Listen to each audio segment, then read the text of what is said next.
तो hello guys, कैसे हो आप? और आज हमारा टॉपिक रहने वाला है spring Boot CRUD operation. Okay, तो आज हम देखेंगे कि स्प्रिंग बूट से हम कॉर्ड ऑपरेशन करेंगे। एंड उसके लिए आपके पास स्प्रिंग बूट का एसटीएस होना चाहिए।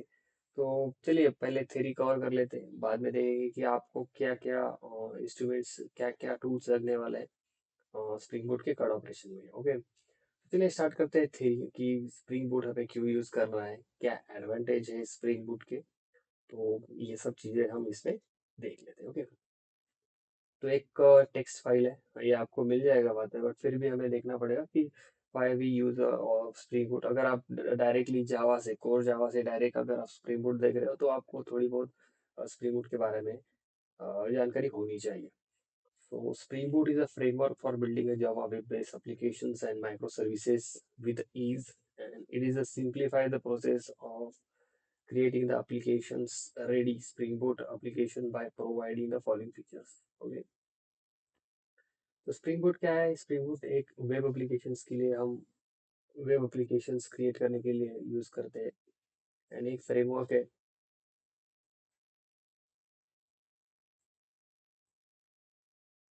तो एक फ्रेमवर्क है जिसमें बहुत सारे ब्लॉग्स है, बहुत सारी चीजें हैं इस फ्रेमवर्क में। तो फ्रेमवर्क के बारे में डिटेल में थ्योरी आप बाकी लेक्चर्स में देखेंगे, बट इस लेक्चर्स में, इस लेसन में हमारा मेन गोल होगा कार्ड ऑपरेशन। सो थोड़ी बहुत थ्योरी हम देख लेते हैं। So for creating the rest API और माइक्रो सर्विस के लिए या फिर रेस्ट एपीआई के लिए हम ये फ्रेमवर्क यूज करते हैं। when you need a quick start with the pre-configured environment, या एक्चुअली इसमें बहुत सारी चीज़ें प्री डिफाइन मिल जाती है, आपको एक्सटर्नल डिपेंडेंसी कुछ ऐड नहीं करना पड़ता। ओके, इनबिल्ट टॉमकैट सर्वर आपको मिल जाता है। तो इसका अगर आर्किटेक्चर हम देखेंगे तो हम आर्किटेक्चर मतलब ये जो स्प्रिंग बूट है, इसमें हमें क्या क्या बनाना पड़ेगा, इसका आर्किटेक्चर में क्या क्या होता है। तो कंट्रोलर लेयर होता है, कंट्रोलर का एक पैकेज होता है। सर्विस लेयर, सर्विस का एक पैकेज होता है। रिपोजिटरी होता है for storing the data, and spring boot core. So ये जनरली कॉन्फ़िगरेशंस के लिए, डिपेंडेंसी के लिए ये चीज़ होती है स्प्रिंग बूट कोर। ओके, तो ये सभी चीज़ें उसमें होती है।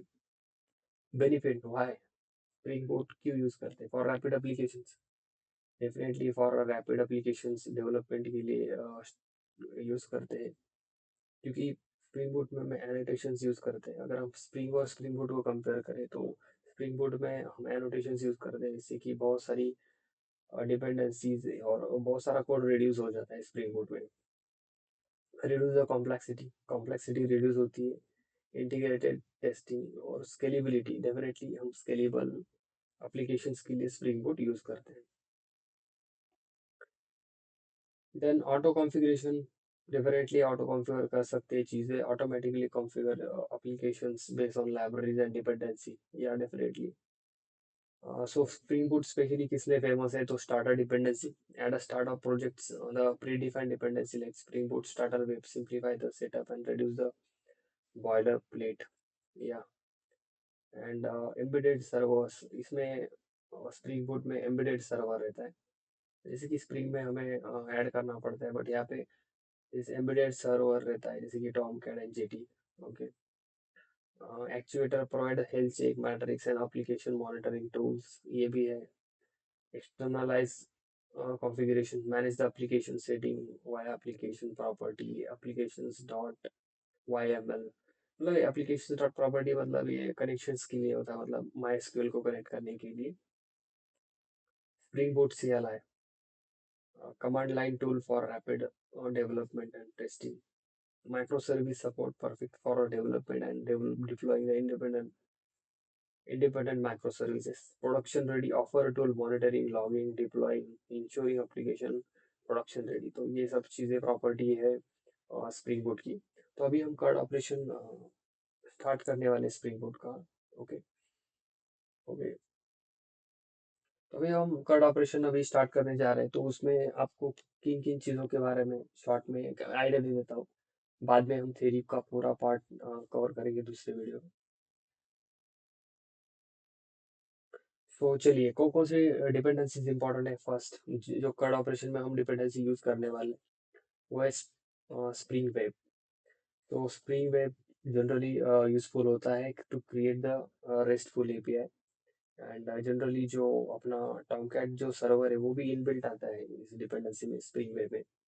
उसके बाद है स्प्रिंग डेटा जीपीए। तो स्प्रिंग डेटा जीपीए यूजफुल किस लिए होता है, क्योंकि हम इसमें एनोटेशन यूज करने वाले हैं। और क्लास में जो भी हम क्लास बनाएंगे, स्टूडेंट क्लास बनाने वाले हैं अपन। तो जो भी स्टूडेंट क्लास बनाएंगे जिसमें जो फील्ड होगा, number, name, stream, name, marks, जो भी रहेगा, उसके हिसाब से ये जीपीए क्या करता है कि जीपीए उसके हिसाब से टेबल बना देता है according to the class field. It will create the table. तो डायरेक्टली जो फील्ड रहती है हमारी, जैसे कि नंबर, नेम, तो उसके लिए स्प्रिंग डेटा जीपीए यूजफुल होता है। Spring data GPA internally hibernate use करता है। हाइबरनेट इंटरनली यूज करता है, that is internally hibernate use करता है स्प्रिंग डेटा जीपीए। ओके। उसके बाद हमें जो चीज़ लगने वाली है वो लगने वाला है my SQL driver. My SQL driver भी की डिपेंडेंसी लगने वाली है, वो हम ऐड करेंगे। और स्प्रिंग बूट डेव टूल, तो ये भी हम यूज़ करेंगे। ओके। तो आपको क्या क्या लगेगा इसमें, आपको हम क्या करेंगे, पहले कार्ड ऑपरेशन बनाने वाले एसटीएस में। तो आपके पास एसटीएस होना चाहिए। सो एसटीएस, मेरे पास एसटीएस 3.9 वर्जन है।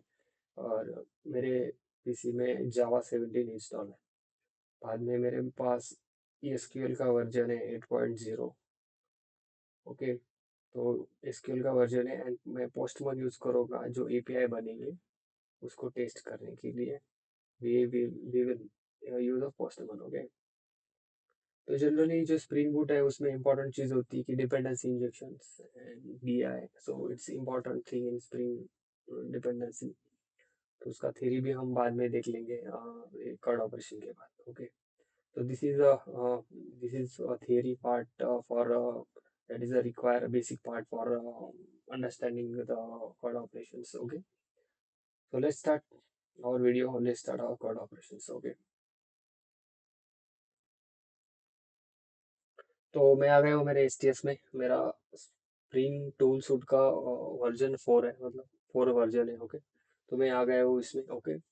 तो आपको पहले क्या करना पड़ेगा, अगर आपको पहले स्प्रिंग बूट का पहले प्रोजेक्ट क्रिएट करना पड़ेगा। ओके। तो उसके लिए आपको यहाँ पर जाना पड़ेगा दिस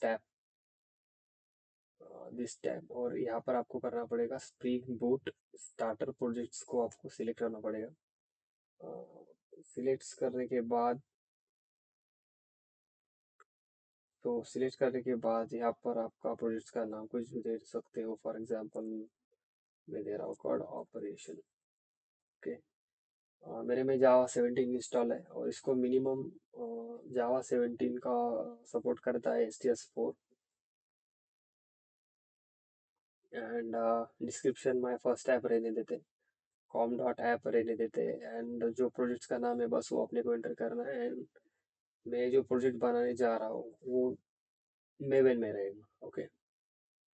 एंड बाद में जो टाइप है मेवन रहेगा। पैकेजिंग जो मैंने जार दिया है, लैंग्वेज डेफिनेटली जावा।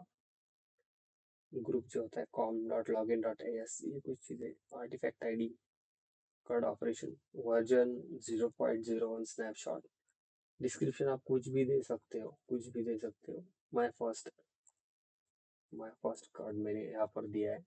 और पैकेज का नाम भी जनरली रिकमेंड रहता है com dot app. Okay. Then go for next. तो यहाँ पर जनरली अपने को डिपेंडेंसी ऐड करना है।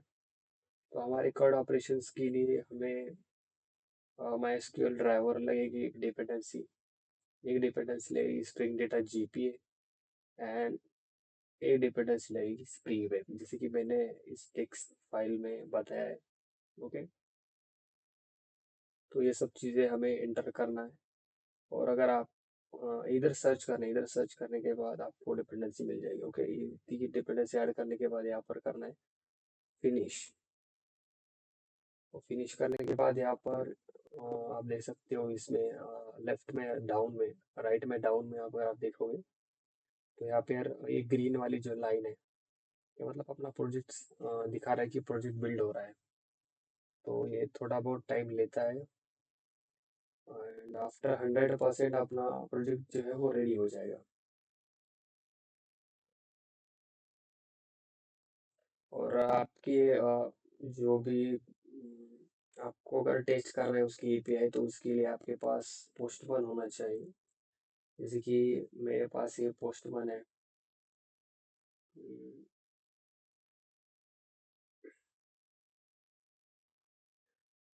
इसे जो पोस्टमैन है इसे हम यूज करेंगे। ये जैसे स्वैगर यूआई से भी कर सकते हैं अपन टेस्ट एपीआई, बट मेरे पास पोस्टमैन है अभी, तो हम पोस्टमैन पे ही चेक करेंगे जो भी अपने कार्ड ऑपरेशन की एपीआई बनेंगे तो।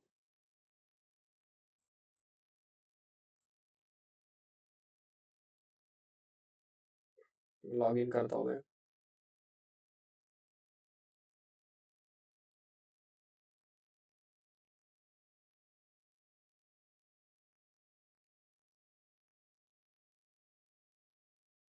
तो अपना जो प्रोजेक्ट है वो क्रिएट हो चुका है।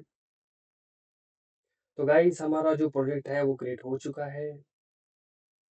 तो दिस आवर प्रोजेक्ट्स, ये प्रोजेक्ट स्ट्रक्चर रहता है। ओके, और ये कॉम डॉट ऐप। ओके, तो यहाँ पे एसआरसी में जावा, इसमें हमें 4 पैकेज क्रिएट करना पड़ेगा। तो जैसे कि प्रोजेक्ट स्ट्रक्चर हमने टेक्स्ट में स्टार्टिंग में हमने देखा था, तो 4 पैकेज हमें क्रिएट करना पड़ेगा। सो पैकेज का नाम देंगे अपन controller. Controller second package service, इसमें हम इम्प्लीमेंटेशन का लॉजिक लिखते हैं। एंड पैकेज इसमें होगा डाउ। एंड फोर्थ पैकेज जो बनाएंगे अपन एंटिटीज। ओके, तो हमारे पास अभी हमने 4 पैकेज बना लिया है, कंट्रोलर, डाउ, एंटिटीज एंड सर्विसेज। एंड अभी और हमें और क्या करना पड़ता है, ये 4 पैकेज बना लिया। कंट्रोलर में क्या होता है कि कंट्रोलर में कंट्रोलर क्लासेस रहते हैं जो कि हमारा डायरेक्टली जो डेटा है फ्रॉम द पोस्टमैन, पोस्टमैन से डेटा ये लेंगे। देन ये सर्विस के पास जाएगा, सर्विस के पास से फिर वो डाओ में जाएगा। डाओ जो पैकेज है उसमें उसमें जो रहता है वो डायरेक्टली डेटाबेस से कनेक्टेड रहता है, और डेटाबेस से कनेक्टेड रहता है और वो सेव करता है डेटा। ओके, एंटिटीज में हमारे क्लासेस रहते हैं। जो भी हम क्लासेस बनाते हैं, वो जो क्लासेस वो हम com dot app dot entities में बनाते हैं। ओके, तो ये 4 पैकेज हमने बना लिए जो कि बहुत इंपॉर्टेंट है। उसके बाद इसमें हमें अभी हमने इसको डेटाबेस से कनेक्ट नहीं किया है। तो डेटाबेस से कनेक्शन के लिए हमें डेटाबेस कनेक्शन के लिए जो applications डॉट प्रॉपर्टी है, जो आपको दिख रहा है applications डॉट प्रॉपर्टी, इसमें हमें अपने डेटाबेस की जो कनेक्शन है उसका पासवर्ड, यूजर नेम, उसका प्रोग्राम हमें लिखना पड़ता है। अभी तो मैं कॉपी पेस्ट करता हूँ, बाद में आपको लिंक मिल जाएगा, उससे आप कॉपी पेस्ट कर लीजिएगा। सो मैंने फिलहाल के लिए इसको कॉपी पेस्ट किया है। तो जनरली क्या होता है अपने को इधर अगर आप देखोगे ऊपर ऊपर हमारा एप्लीकेशंस डॉट नेम, एप्लीकेशन का नाम रहता है। यहाँ पर spring dot data source dot URL, ये हमारा जो रहता है, हमारा जो पाथ रहता है, ये पाथ रहता है।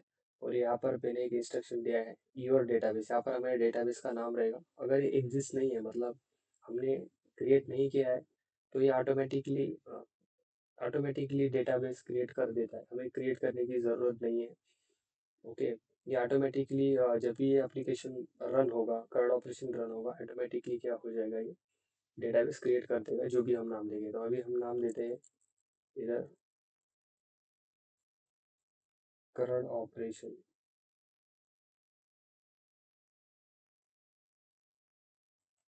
Curd operation spring,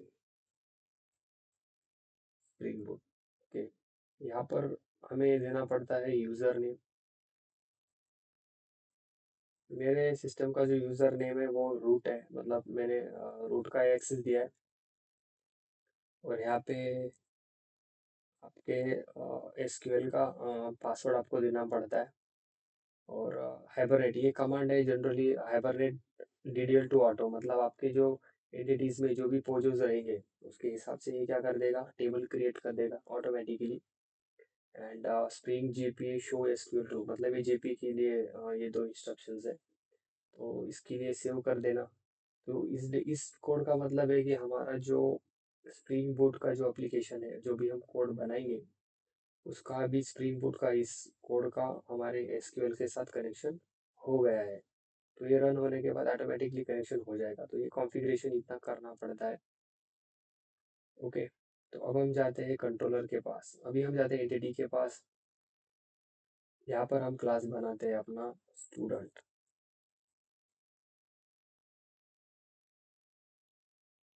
student class बनाने के बाद यहाँ पर आपको लिखना पड़ता है एंटिटी, और इसको इंपोर्ट करना पड़ता है। ओके,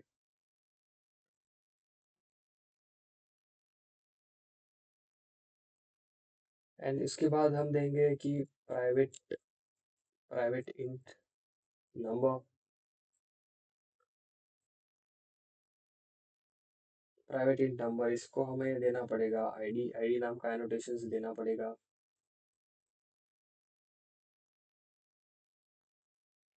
और आईडी के बाद ये होता है ये जनरेट वैल्यू।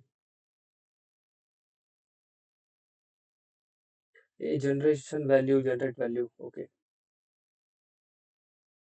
ये जनरेट वैल्यू का मतलब होता है कि ये ऑटोमेटिक क्या करेगा, प्राइमरी की ऑटोमेटिक ये इंट नंबर है इसको प्राइमरी की बना देगा, और प्राइमरी की बना देगा, और ऑटोमेटिकली जब भी तुम डेटा, जैसे तुम डेटाबेस में इंटर करते हो तो प्राइमरी की ऑटोमेटिक इंक्रीमेंट हो जाए, इसीलिए ये जो एनोटेशन है वो यूज़ किया है।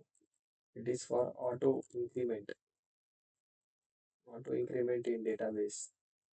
तो डेटाबेस में ये ऑटोमेटिकली इंक्रीमेंट हो जाता है। ओके, उसके बाद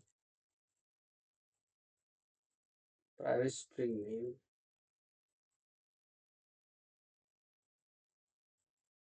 प्राइवेट